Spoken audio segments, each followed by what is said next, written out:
shall I? And this is the astrological update for Scorpio for the whole of April. Now it's intense times. We've got Venus, the planet of love, going into your 8th house.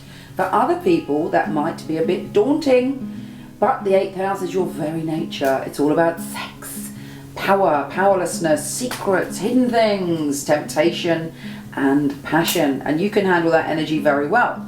Now, bearing in mind, all energy has two sides. On a positive note, it's about being able to face your shadow, going deep within and fearlessly examining what's going on inside you. On a negative side, you could find yourself feeling a bit paranoid or feeling powerless. And you have to be a little bit careful if you feel powerless, because sometimes you can do the wrong thing, or you can act in a way that is detrimental to you out of fear. Now, I know you don't like people to see you as afraid, but it's almost like a primal fear. Sometimes you feel overwhelmed by everything because you're so super sensitive. And one of your life lessons is to overcome that fear and become the phoenix, the eagle, to rise above the ashes and spread your wings and truly fly above situations to look down upon the earth. So that's really interesting that you have those two symbols, and this month is going to test you when it comes to relationships. Now, there's a very famous parable, I think it's called a parable anyway, which you may have heard, and it's in a way very interesting because it illustrates to you your shadow side. Now, the story is there was a little froggy sitting on the bank, and a scorpion came up to the froggy and said, "Froggy, I need to get over the river. I am desperate, and you're the only person that can take me there. Would you carry me on your back over the river?" And Froggy goes, "I don't think I'm going to carry you over the river, because if I carry you over the river, you may sting me and then I would die." And the scorpion goes, "No, I wouldn't, because if I stung you, then I would drown too." So the little froggy goes, "All right then, hop up onto my back and I will carry you across the river."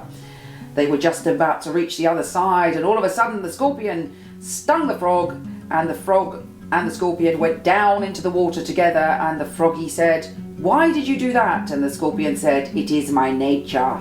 Now, we've all heard those tales about Scorpios, and I really don't believe that they are exactly like that. It isn't that yes, when you're frightened, like all people, like even lovely foxes caught in a trap will bite someone, you can accidentally act in a way which is destructive for you as well as someone else. So for instance, if this 8th house comes up in a relationship issue, rather than kind of do something intense to protect yourself, make sure it's coming from the right place. Maybe you could turn that 8th house energy around and look into the other person. If somebody's upsetting you in a relationship, or that you feel that there's secrets, or you feel that somebody's harming you, or you feel powerless, rather than getting that old stinger out, you can use that magical 8th house energy to look within and see their fears, to maybe explain why they are reacting in the way that they're doing. Is there something going on? Is there an insecurity going on with them?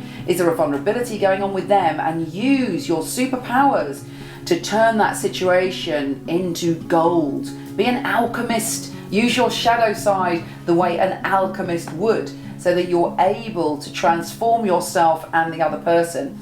All of us have shadow and all of us have light. All of us are struggling, and every sign has their kind of weak spot, or the spot that can cause them more harm than good.